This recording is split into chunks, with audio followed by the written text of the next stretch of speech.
This is an island surrounded by water, big water, ocean water. Trust me, I'm like a smart person. I'm very consistent. I'm a very stable genius. I had the best words. Tolerized. I know words. Mike Pounds. I hope they now go and take a look at the oranges of the investigation. But there's no better word than stupid. Anonymous, really anonymous. I'm very highly educated. One of the wettest we've ever seen from the standpoint of water. Had the best words. God bless the United States.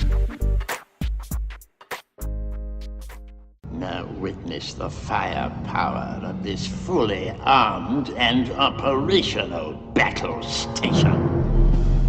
Truth, essential. I know words. I had the best words.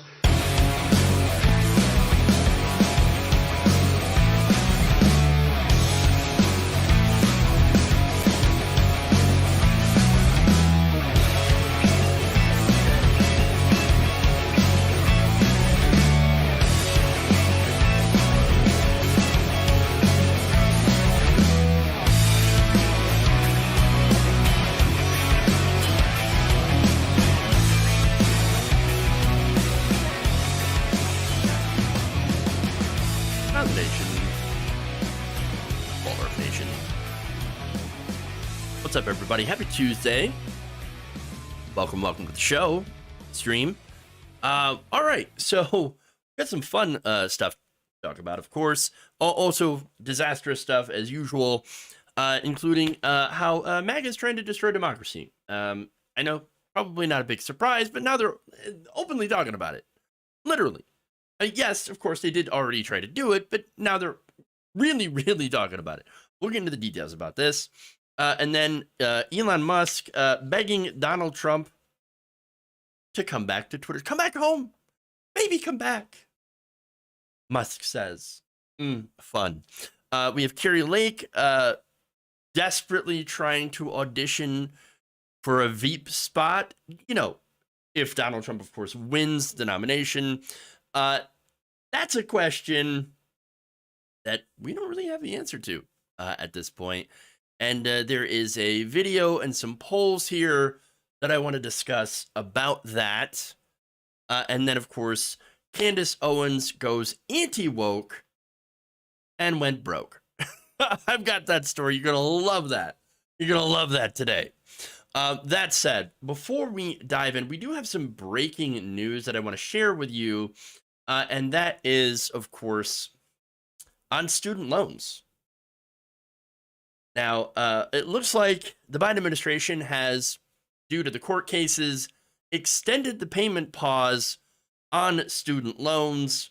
Once again, this is a result of all these different court cases filed by conservatives against the measure that forgives about up to $20,000 in student loan debt. So now let me read this from Yahoo News.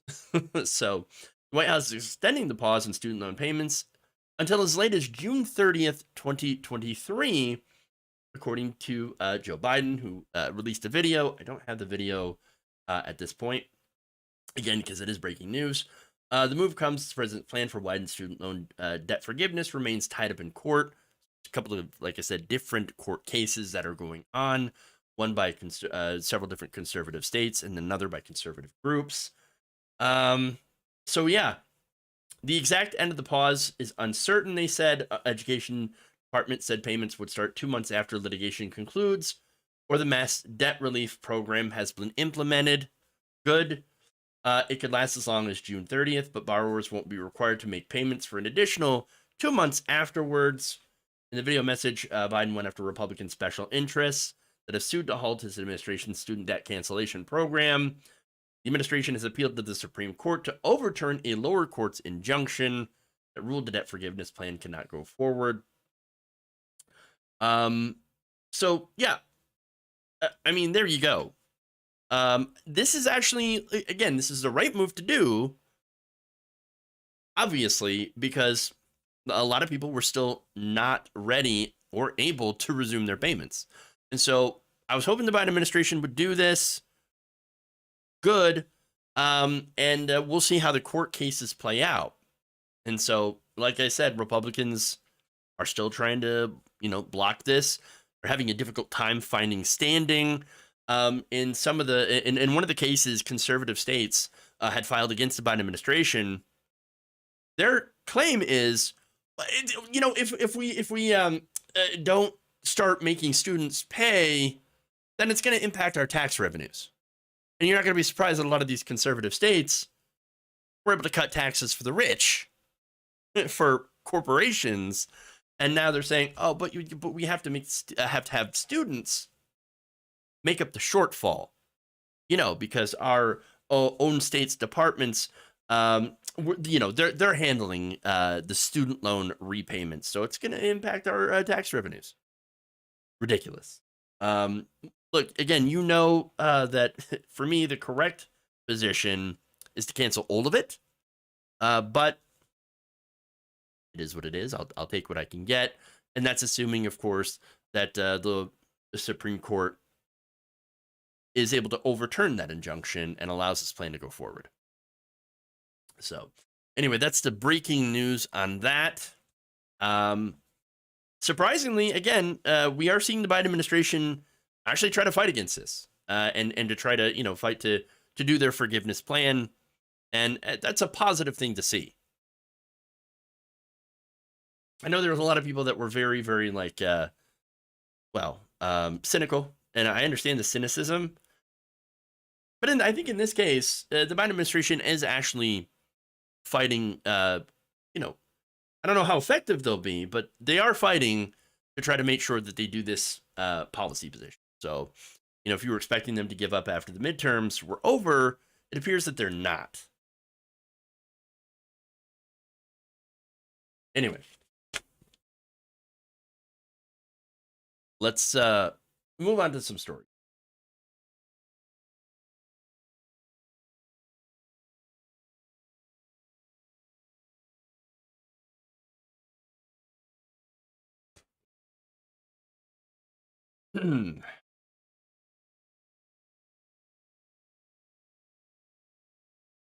It's no surprise that MAGA hates democracy. I mean, after all, they only tried to end our system of government on January 6th and failed.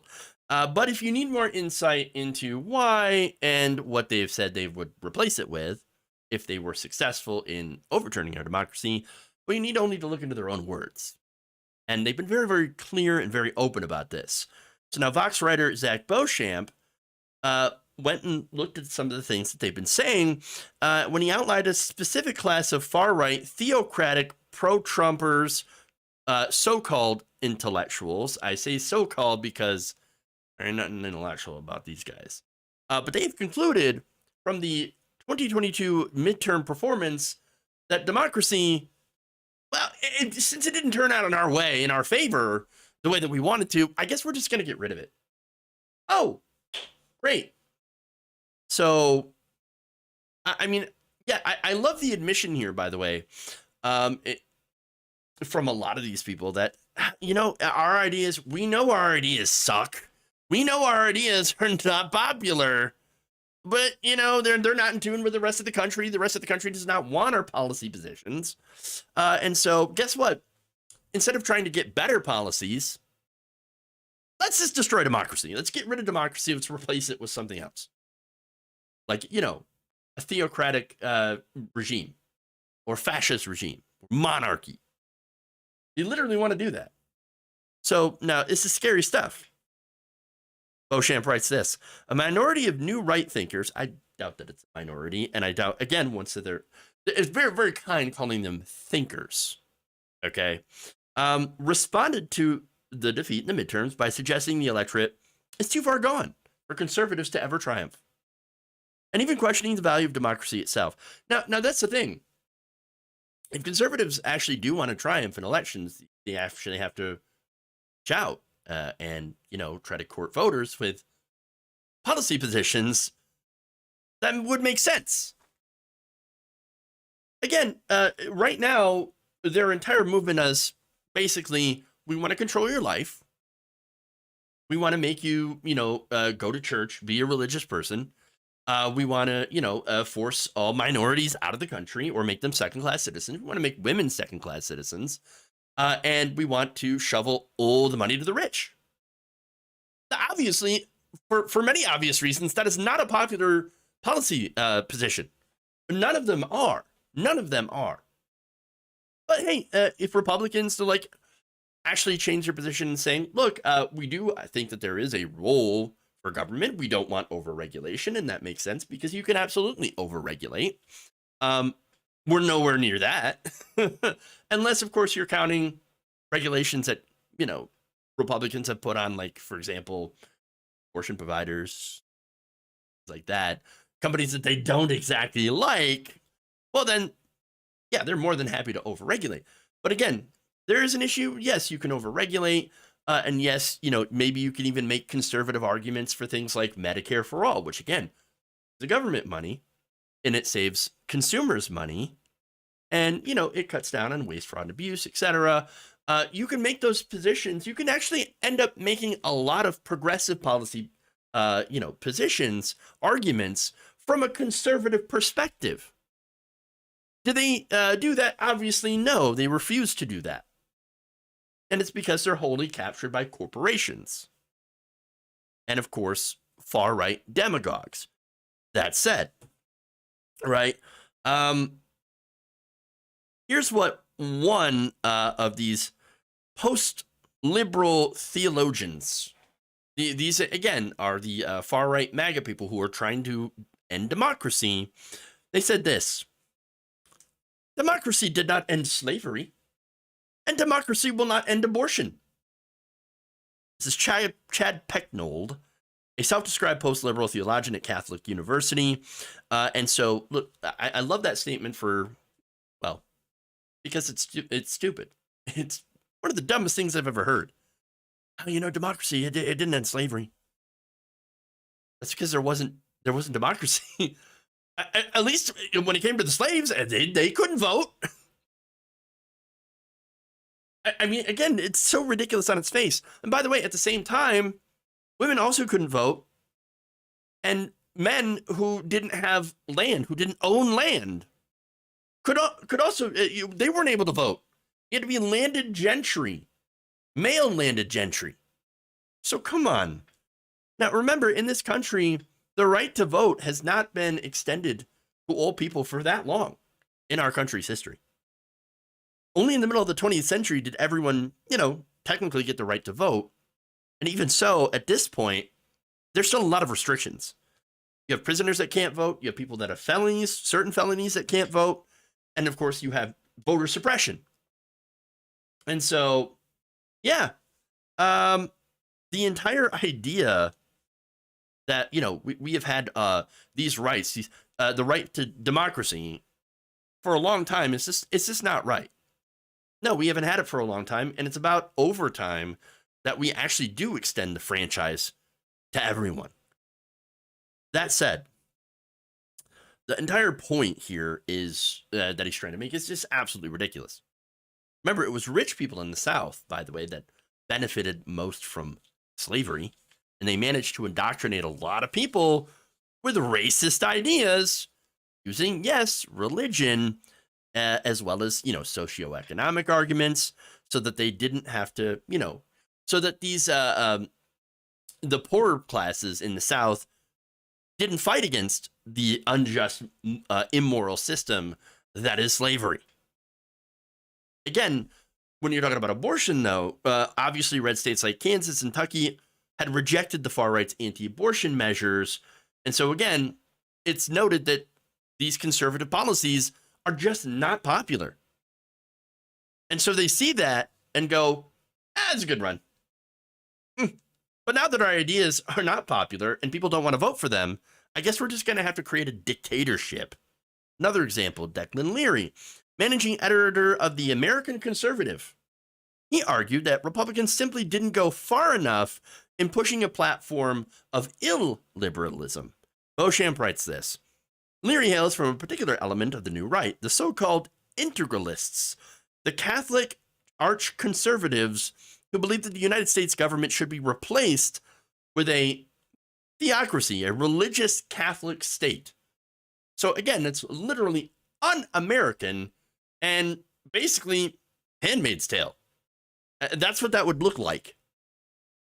Now, integralists, Beauchamp writes, are part of a broader post-liberal trend among right-wing, again, with that word, intellectuals, that traces the cultural decay of American society back to its ruling liberal political philosophy. The doctrine that government should liberate people to pursue their own visions of the good life. Liberalism, they argue, promotes licentiousness and a corrosive individualism. It is the root cause of social ills like drug addictions, death of despair, and family breakdown. Wow. So basically what they're saying is that they hate freedom, literally. Freedom. Wow. So look, they're against allowing people to live their own lives and make their own choices if their choices are different from what they want people to do. And think freedom is the cause of bad things happening to the country. Ridiculous. Hey, you know what causes addiction, family breakdown, and disease of despair? A lot of it stems from poverty. A lot of it stems from the result of corporate greed, the dictatorship of the elites, and the dictatorship in the workplace. You know what would help free a lot of these people? Giving them economic freedom. Economic freedom means having a say in your workplace, owning your workplace, being a worker owner, having a say in your wages. That's freedom. Having the freedom to see a doctor when you're sick, without having to pay a giant insurance premium or a giant bill. Freedom to get a good education without having to go into massive amounts of debt. Freedom to have a home. Just a home. A place to lay your head at night. To live your life the way you want without hurting anyone else. That's freedom. Unfortunately, Republicans are the antithesis of that. Their policies create the kind of dystopian nightmare that we live in. That's what their policies create. But there's more. Post-liberalists, he writes, believe that instead of protecting individual freedom, government should aim to promote the common good or the highest good. Oh, okay. Ooh, okay. I'm in favor of the common good, right? Well, not exactly at the price of individual freedom. Again, really have to parse that out. Because again, I do believe in freedom, and I also believe in using the government to create the greatest good, but not at the expense of freedom. But they continue by saying they want to do this to create a citizenry where people live good lives as defined by scripture and religious doctrine. Oh, great. Beauchamp writes that this leads him to support an even more active role for the state than even the national conservatives, endorsing not only aggressive efforts to legislate morality, but also expansions of the welfare state. So now what that describes to me right there is kind of like Christian nationalism, essentially. So this is the kind of thing that people like Marjorie Taylor Greene, Lauren Boebert, Matt Gaetz, and the rest of the far right identify as. They identify as Christian nationalists. This is what they believe. What a lot of them believe. Now, Beauchamp ends with this. From this point of view, the 2022 elections are a particularly bitter pill to swallow. Abandoning pro-life absolutism is not an option for them to like it is for some national conservatives. For those integralists unwilling to engage in Leary's denialism, the dominant reaction to 2022 has been to blame the voters themselves, the electorate, and even democracy itself. If thinking like this continues to spread in the right's young cadres, the debates over the future of American conservatism could become even more bitter and more grim than they already are. And so, look, we have an example of these people, right? Christian nationalist, Nick Fuentes. Here's his response as well to the 2022 midterm elections. When we meet the left on the battlefield and they outnumber us like 5-1, that's it. People think we're going to start getting cut down, and then at the last minute they're going to blow the Volkish horn, and the silent majority is going to come running in from the flanks on horses, and they're just going to start cutting up. It's not going to happen because we are in the minority.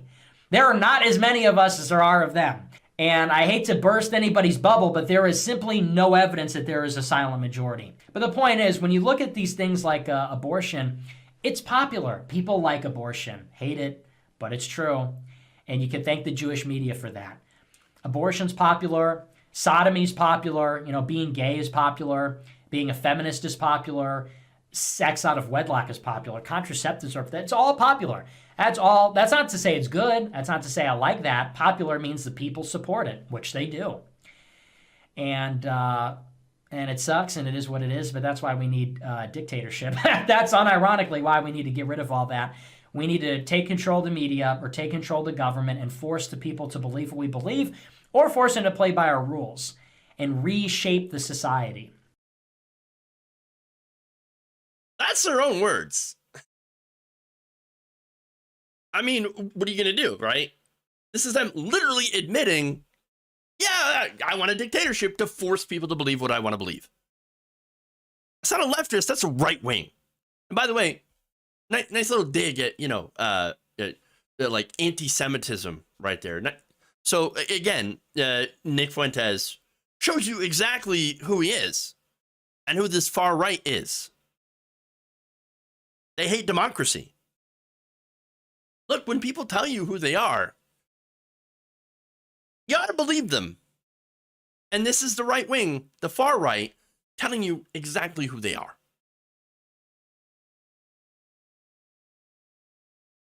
Okay. Let's move on.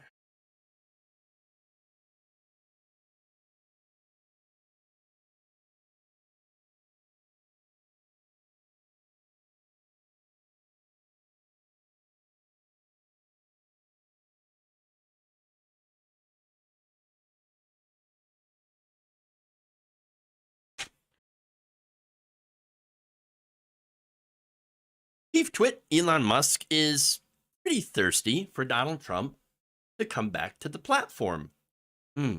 So now, over the weekend, Elon Musk had reinstated the account of the 43rd president who was suspended after the events of January 6th. Now, he did so after conducting a Twitter poll. You know, very, very scientific. Okay.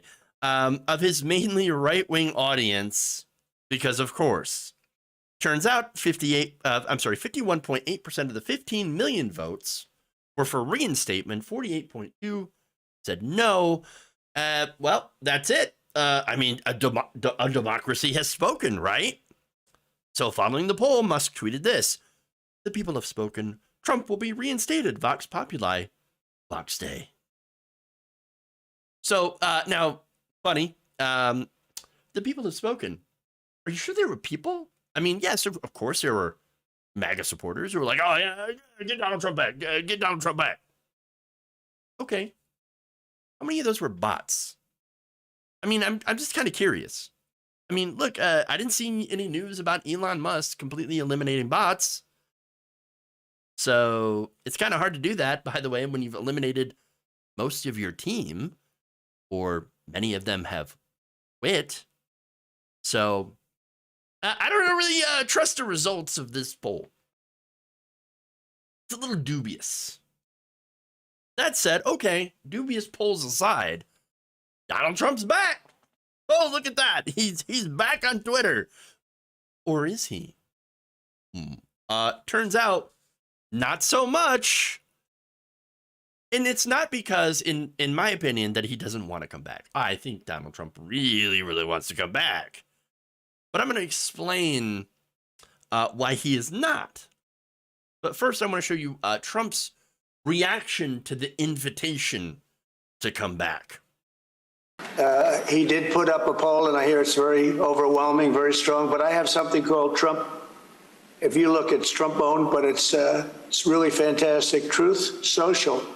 And Truth Social is through the roof. It's doing phenomenally well. The press hates to talk about it, but it's doing phenomenally well. I think engagement is much better than it is with Twitter.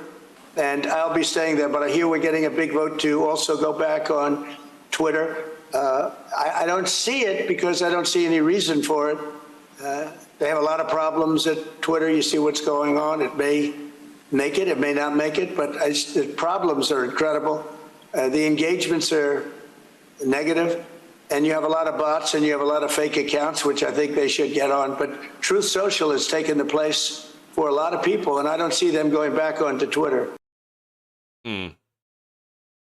What a moron. No, we have something called Trump owned called the Truth Social. Truth Central. Guy doesn't even know the name of his company. He's on it, and he's like, we have something called Trump. I mean, Trump owned the. And by the way, I like the closed captioning on there. Trump bone. Really? Come on. I don't know why I found that funny. I just do. Sexual anarchy. Okay, anyway. We're doing phenomenally well on Truth Social. Is he, though? No. As I've reported before, Truth Social is a mess. It's a disaster. We're not winning with Truth Social, okay? They cannot even pay for their web host. They owe them at least $1.6 million in back payment. Disaster. Sad baby. And when you, by the way, look at the followers from a follower's point of view, again, because that's what Donald Trump loves, right? Followers. Well, 88 million people follow Donald Trump on Twitter. How many is he got on Truth Social? It's got to be more than that, right? No, 4 million. 4 million. Look, it's tiny. It's broken. And it's going to go broke. Kind of explains, again, Donald Trump. I'm just saying. Sexual anarchy. No. Tallywhacker. Okay, that's better. Sorry, but I'm actually not sorry because it was too good. All right. I apologize for nothing. I concede nothing. Okay, but anyway, why would he stay then on Truth Social? Well, because if he leaves, he gets sued. Now, this is according to Eric Talley, a professor at Columbia Law School who specializes in corporate law.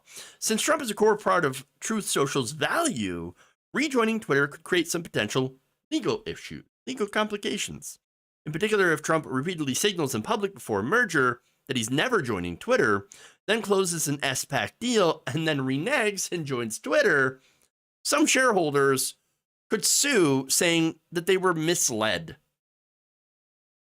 If it's going to look later on that he never had that intention of remaining off Twitter, but he just wanted to convince people that they should go ahead and close the SPAC deal, when again, that SPAC deal is worth a lot of money. Look, Trump's Truth Social platform could have been worth $10 billion. But of course, it's Donald Trump, chief bungler, and he bungled it. Somehow. And now, this SPAC deal is worth a lot less than it could have been, and is, has much needed funds that need to be infused into this company if Truth Social is ever going to survive and pay off some of its bills. So, yeah, there's a lot on the line. There's a lot of money on the line still, and he doesn't want to take a chance of losing it. In fact, as Talley said, quote, if he ends up going back on Twitter, that's kind of a textbook securities fraud lawsuit that he opens himself up to. SEC filings by Trump Media and Technology Group also note the former president is, and this is how he wanted to, post a couple things on Twitter. Generally obligated to make any social media post on True Social and may not make the same post on another social media site for at least 6 hours. So he could. Now the question is, would he? No, because very likely he's going to forget what he posted on True Social and forget to post it on Twitter. Now, he could go back and just copy and paste, but that requires effort. And we're talking about Donald Trump here, one of the laziest people in America. So it's probably not going to happen. And by the way, like, what, you're going to sit there and post verbal diarrhea like he does on True Social and then wait 6 hours to repost the same diarrhea?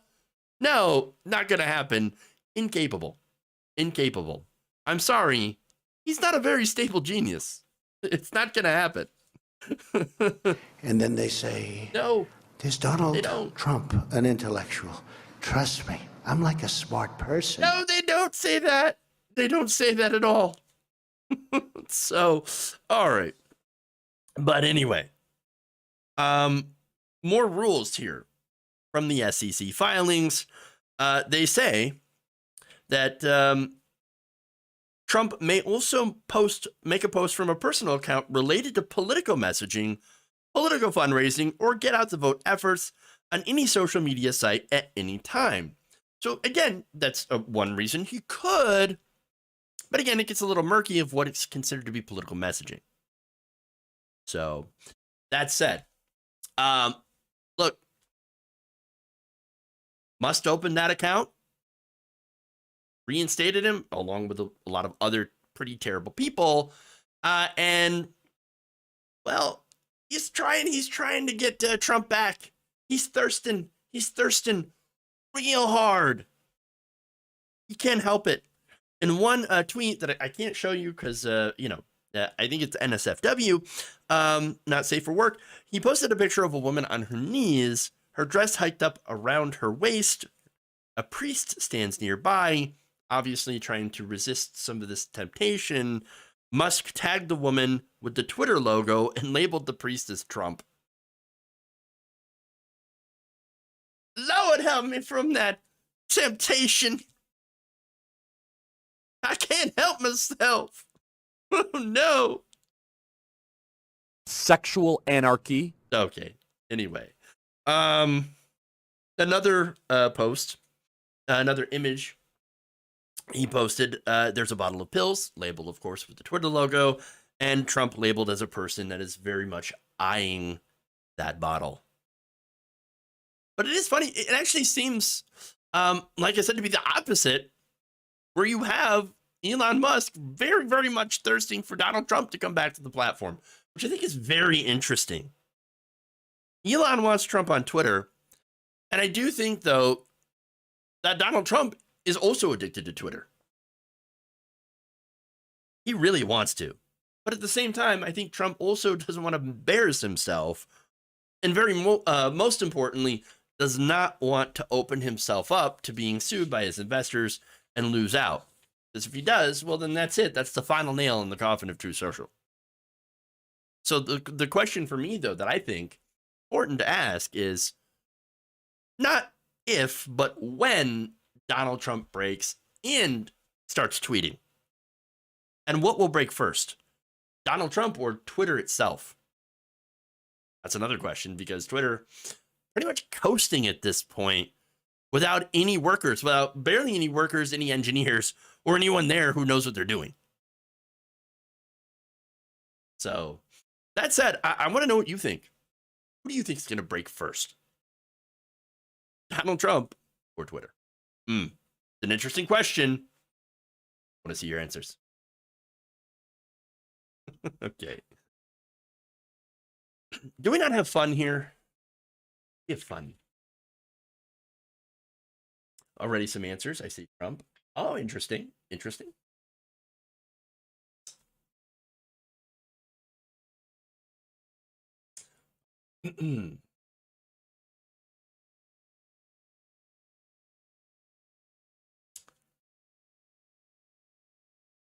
Former Arizona Republican gubernatorial candidate Kari Lake, fresh off her loss that she still refuses to concede, by the way, still seems to be looking to her future by looking to the past. Specifically, the past with Donald Trump, who is also a loser. So, funny. At a time where many in the Republican establishment are actually blaming Trump and Trump candidates like loser Kari Lake for being losery losers who keep losing, a lot like Trump again. Lake is hinting that, don't worry, Donald, I'll still be your huckleberry. Should you, of course, make it out of the Republican primaries, and that, of course, is an if. And she did so by posting this video on Twitter with a caption, and I'll read that here after I show you part of this video, and you may recognize it. Keeper of promises. One nation, under God. We're all looking at the exact same thing. There are two camps that are seeing two different things. And I do believe that the people that are so entrenched in their negativity, they're led largely by emotion and they can't let go. The key is to separate the psychological effects of Trump from the practical results of his actions. That's how you're going to end up judging this guy. This is a phenomenon.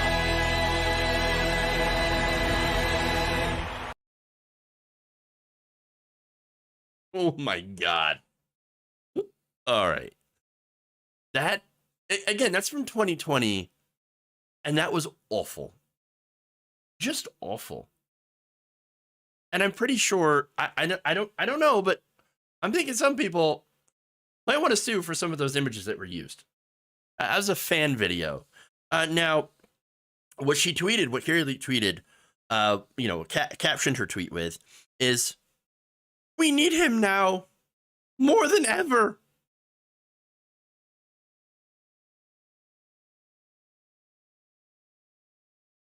Oh, look. I originally thought that maybe that video was a parody and she didn't realize it. But no, I don't think it is. I think it's real. And I think her belief that she has a shot also real. Now, that said, does she have a shot? Maybe. Anything could happen. But I could be wrong about her saying, pick me. But I just can't fathom someone kissing Donald Trump's ass this much without wanting something in return, by the way. And again, when you're looking at Republicans, this is transactional. So if we know one thing about Donald Trump, we know that he responds very favorably to someone kissing his behind. And so I don't understand. Maybe it's because I'm more of a normal person and I don't understand fan clubs. Never been a fan of fan clubs. I don't understand putting people on pedestals. I think everyone can and should be called out if they do something wrong, and you don't have to do it in a mean way. You could do it in a respectful way, right? The standing culture irritates me, and you'll never see me stand a politician. I love Bernie Sanders. Doesn't mean I don't call him out. It doesn't mean I've never called him out. And so, that said, Lake happens to be near the top of a short list of VP candidates that started being discussed almost as soon as Trump made his announcement, which was, again, very low energy, very, very sad. Give me a break. Yeah, well. Please clap. Okay. So, that said, there's other people on that list, including Marjorie Taylor Greene, with her Peachtree dish, her gazpacho, the gazpacho police.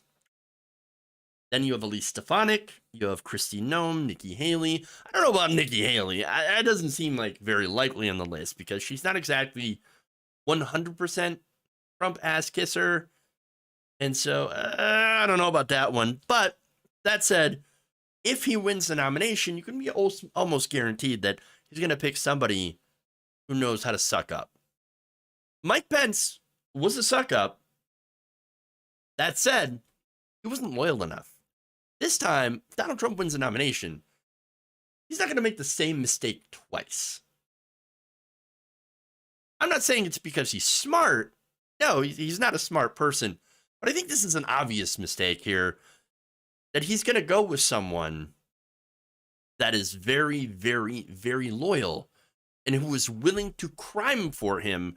And he's going to make sure beforehand that this person will absolutely crime for him. Now, Kari Lake, I'm pretty sure Kari Lake also knows that that's the criteria. And is still saying, pick me, which to me signals that she, of course, is willing to also do crime and possibly destroy our democracy in the process in order to get herself a little tasty taste of that power. These people are, so we'll see what happens. And again, there's a big if on whether or not he even gets to that point. So, that said, let's move on to possible trouble in the Republican Party. Trump. Wait, what?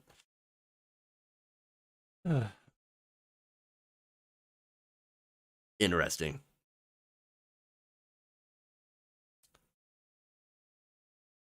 Following former President Donald Trump's sad announcement, low energy, very Jeb, that he would indeed run for a third time, there are polls that have come out suggesting that we may actually have a race in our hands for the Republican nomination after all. Ooh. So let me give you a couple of polls here. And again, polls are not definitive, so I got to give you that little caveat there. But an Iowa poll showed DeSantis leading Donald Trump by about 2%, 32 to 30 in a hypothetical matchup. Ooh, oh, that is a 23-point swing from June. And why? Well, it's because Ron DeSantis is one of the few bright spots for Republicans that came out of this very disappointing for them midterm election. Remember, they expected a red wave. They got a pink puddle. Work out for them. But in Florida, Ron DeSantis did very well. Now, look, you could say, yeah, but it's against Charlie Crist. Fair. But remember, if you're, a MAGA chad, if you're a supporter of Donald Trump, you're going to really parse into the details. And you're also, by the way, human nature is, a win's a win. Whether by 2 points or 20 points, doesn't matter. Crushed him, destroyed, obliterated Charlie Crist. Okay, and so that's really why a lot of people are now looking at Ron DeSantis. So that said, you sense then you have other polls.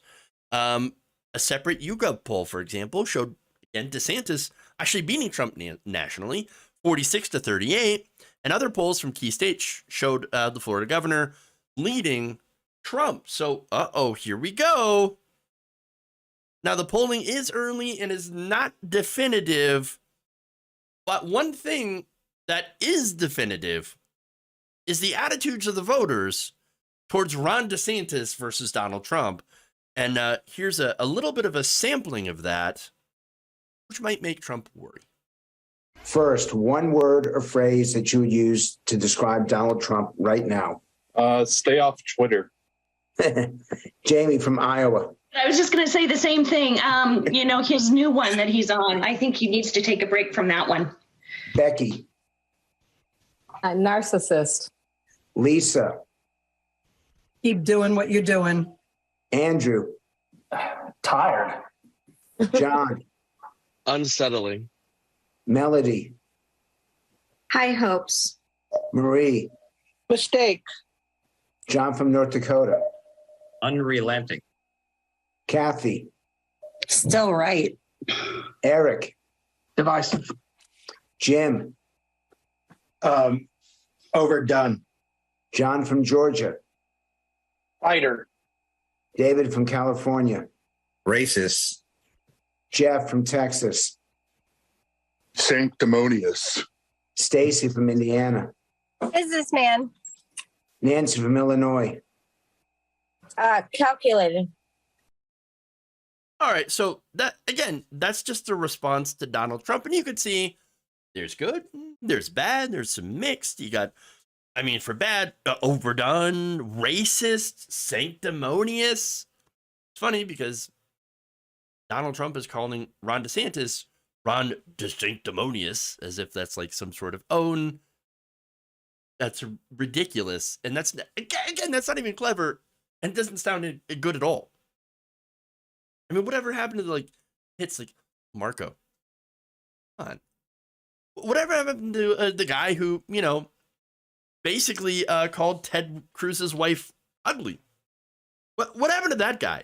I don't know. Maybe he'll show up. Maybe he'll get a little energy infusion. Maybe he'll take a little Adderall. I don't know. But right now, he's not the same guy.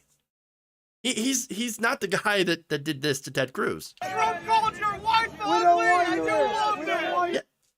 He's not that guy. So that said, mixed. You got fighter, businessman, high hope. But what about DeSantis? So now the next video, same thing, but this time to describe DeSantis. I'm going to do the same thing now with the governor of Florida, Ron DeSantis. I'm going to go in the exact opposite order. Promising. Stacey from Indiana. Oh, geez. Interesting. Jeff from Texas. Badass. Kathy from Pennsylvania. A leader. Eric from North Carolina. Hopeful. Jim from Indiana. Rising. John David from Georgia. I say the same thing. Fighter. David from California. Promising. Andrew from South Carolina. Leader. John from California. Visionary. Melody from Washington. Amazing. Marie from New York. The future. John from North Dakota. No apologies. Lisa from New York. Gutsy. Becky from Virginia. Future of the party. Jamie from Iowa. Refreshing leader. Gregory from Nevada. Future of the party. Whoa. There was one thing that was maybe negative here, and that was interesting. The rest, future of the party? A refreshing leader. Here comes Ron DeSantis? No, that's it. Look, I'm not going to make a determination based on a small panel of a few people, okay? But it is interesting. Here we go. We have maybe a race. Now, the Republican Party, again, the Republican Party primary is going to be very interesting. Again, assuming, this is a big if, but if Ron DeSantis runs. I do believe that he is personally going to, because he's being propped up by the donors. He's being propped up by Murdoch and the press, by the Republican politicians that are done with Trump, and they're being far more open. Again, Donald Trump is right now at the weakest that he's been since after January 6th and the impeachment. That said, did we see Donald Trump, bounce back after that? Of course we did. And so that is certainly possible. Certainly possible that he could do very well once he starts fighting Ron DeSantis, or I should say, when Ron DeSantis starts fighting back, if he even joins in this. But again, I say that I believe that Ron DeSantis will jump in because there's a lot of pressure for him to do so. If he has aspirations of power, which, again, I'm pretty sure he does. You'd have to be an idiot not to have aspirations of power if you're a Republican governor. Yeah, that's his only chance. His only chance. If he does not take this, if he does not run in this election, and he's never going to have another chance, everybody's going to look at him as a complete and utter coward, unable to stand up to Donald Trump, like so many other Republicans who have no chance.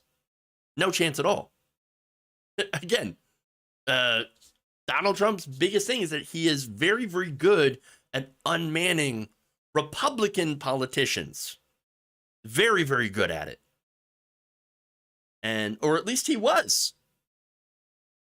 Now, I don't know. maybe he's lost that. And that might be his only, you know, like, well, that might be why he's vulnerable, because he cannot do that. But again, we haven't seen that yet. We haven't seen them, you know, really fight. Yes, they've traded a couple of barbs, but it hasn't gotten vicious. And if there's one thing I know about Republicans, is that they can get very, very vicious. And so I think as soon as there happens to be a decision on the DeSantis side, that's when the knives are really going to come out. And they're going to rip each other's face off. Should be very fun and interesting. Watch.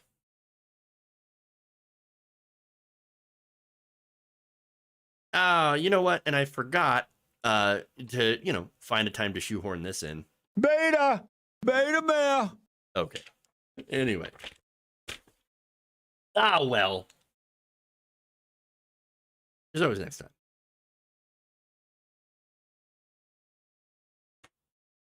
More like neutering other Republicans. Yeah, the unmanning, the neutering, so good. All right, let's move on.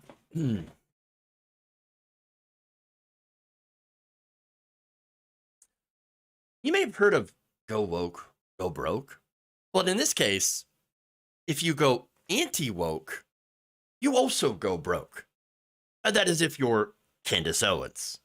So now, following her fallout with former President Donald Trump, as well as her beef with Ben Shapiro over her support of the deeply anti-Semitic Kanye West, as well as her Blexit organization hemorrhaging cash, it appears that her newest business venture into banking has come to an end.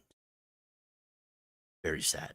According to the Wall Street Journal, the company called Glorify, a Texas-based banking startup that billed itself as a financial services alternative for conservatives and co-founded by right-wing influencer Candace Owens, is shutting down really before it even started. Owens had previously made some bold predictions about the project's long-term viability on Twitter back in October, just a month after the app initially launched. Oh, so it actually did launch and I heard nothing about it. Sad, baby. All right. Here's what she tweeted. We're at the beginning of the conservative economy. You guys will all be hearing about Glorify soon. Well, not in the way that, you know, you'd hoped, obviously. It's dying. It's dead. It's dead. Now, she also said this, that Glorify will eventually overtake Bank of America, Wells Fargo, Chase, and PayPal very quickly. She also posted an 8-minute video on Instagram the same day, urging followers to delete their PayPal accounts and move their money over to Glorify. I'm 1,000% in, she says. I moved my money. Made sure it worked. I'm using the card, she said to her 4.5 million Instagram followers. My God. Imagine somebody like that having 4.5 million followers on Instagram and 3.2 million followers on Twitter. It just amazes me, the grifters. But hey, look, apparently those advertisements were not enough. And of course, the project did not have enough support. In fact, on Monday, Glorify's chief marketing and communications officer, Kathy Landtroop, informed the company's employees that a funding source crucial to the startup's near-term survival had fallen through, rendering the firm insolvent. There's no solving there. It's all not solvent. Landtroop stated that the company's finances had been hamstrung due to financial challenges related to startup mistakes, the failing economy, and reputational attacks. Like who attacked their reputation? I don't think most of us have even heard about it. And if it's only like, you know, been marketed towards MAGA people, well then what kind of reputational attacks? Weird. But what they're saying is, or I'm sorry, that's what they're saying. That's the claim. What really happened? Well, here's where we get fun. See, when you look at the financial backing of this company, you realize there's actually a lot of money involved. So how did they go bankrupt? I mean, look, they had the support of hedge fund billionaire Ken Griffin, the Republican donor, and even PayPal co-founder Peter Thiel. So that's billionaires. You had the big daddies out there, and they still couldn't make a bank work. Despite having that backing, Glorify was nearly bankrupt within months of its launch. And it's because they had a lot of problems, as Donald Trump will put it. The Journal sums it up. Missed launch dates, mass layoffs, bungled product rollouts preceded the short-lived company's demise. Employees alleged that the company's chief executive, Toby Neubauer, drank on the job and had an explosive temper. Oh, we got the best people, the greatest people, the guy that drinks on the job. I don't know why I'm doing the Trump. Nothing to do with Donald Trump.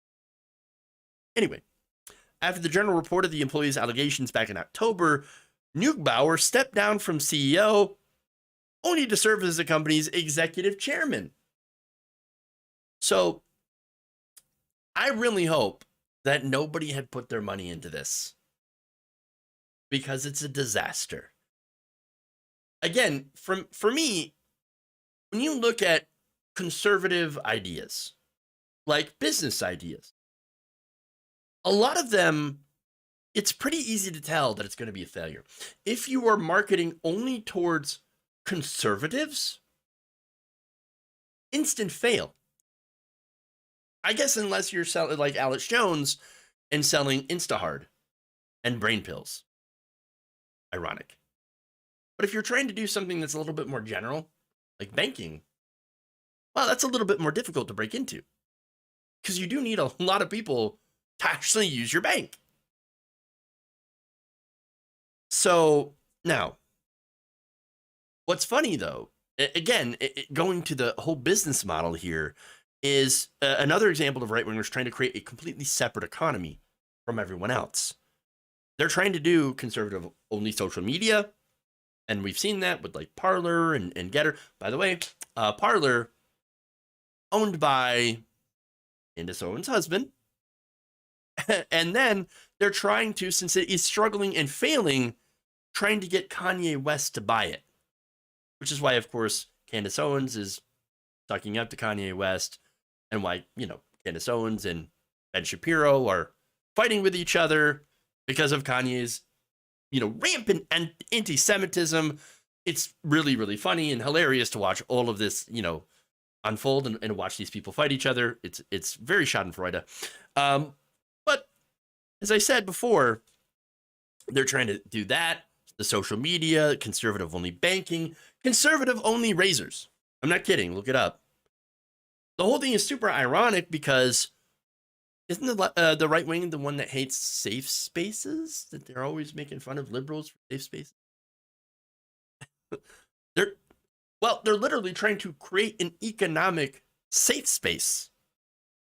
And the problem is that the Republican base is not large enough to sustain these businesses.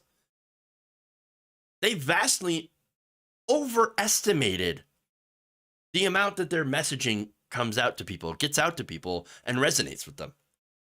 And the messaging, of course, is, oh, the corporations are too woke. That's what's going on here. They're too woke.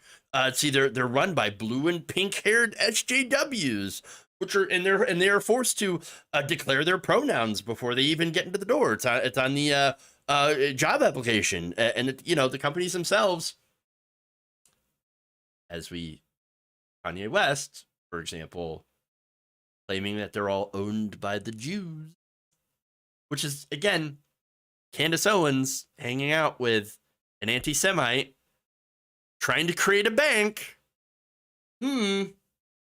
Because, of course, they claim that the banks are all owned. Okay, anyway. There's bizarre anti-Semitic weirdo conspiracies involving the banks and the bankers and all that stuff, which is right up, again, like I said, Kanye and Candace Owens' alley. And so it's That said, corporations, they're doing inclusive marketing, not because they're like, they have this ideology of wokeism. No, what they're doing here is basically they're trying to appeal to the most amount of people that they can. They're doing it because people other than white conservatives have money. And they want to spend that money. And what do these companies have? They have a fiduciary responsibility to maximize profit for the shareholders. And if the majority of the country supports things like same-sex marriage, and they do, racial justice, which they do, reproductive rights, which they do, these companies, they're going to market to those people. More so than very niche, small, hateful minority. Okay? Now, what's funny about these corporations they claim are so woke. Those same companies, while marketing and pandering to everyone else, still give political donations to conservative politicians who openly fight against social progress. Because, of course. But again, layers of irony, like a cake. These conservative startups are imploding based on the fact that their bases are not big enough to justify their existence. There is no justification for a conservative-only bank. Who needs that? Who asked for it? Nobody. And again, last thing, at the end of the day, the market has spoken. Sorry.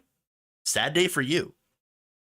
Now, Owens has yet to discuss the implosion of the company and has not responded to a request for comment on Monday. My guess is she's either never going to mention it again. What are you talking about? Glorify. I didn't do that. What? No. Let's talk about wokeism. Or, talking about wokeism, they the reason it didn't work out is because the woke moralists shut us down. Thanks to the Biden regime. Get crushed. Some other nonsense that they'll make up. But in reality, it just shows suck at business. If you don't try to cater to as many people as possible to do business in a way that is effective and easy, then you're not going to do well. You're not going to be successful at all. And that's what these conservatives miss every single time they try to come up with their own little grift. They just haven't figured out business. They're just not good at it. Their insistence on hating and marginalizing other people have actually backfired onto them. So again, for the people that are always, screaming about go woke, go bro. But this is what happens when you go anti-woke.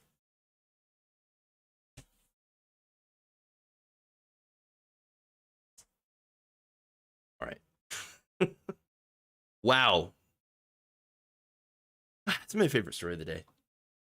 All right. So, with that, please like and share the stream. Very important that you do so. Helps us out as always. Let me read a couple of super chats before I head out.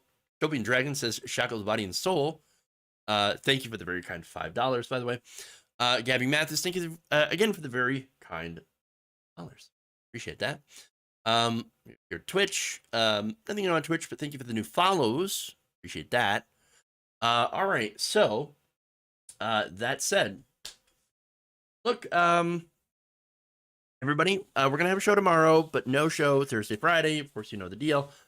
So we'll see you back here on Wednesday, tomorrow, 4 p.m. Eastern, as usual. Make sure to check out the clips.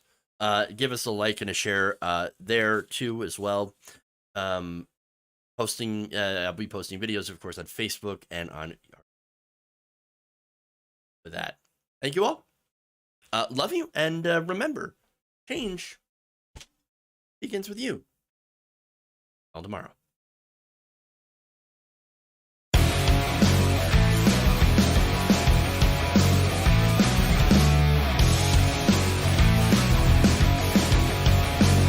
We have to keep our country gay. Truth essential. Person, woman, man, camera, TV. Obama.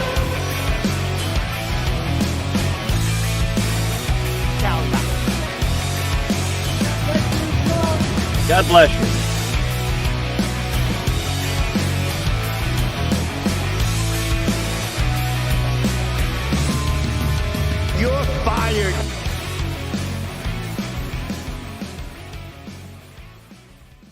They're kicking me out the door. They're kicking me out the door. Get in a long tube with a bunch of demons.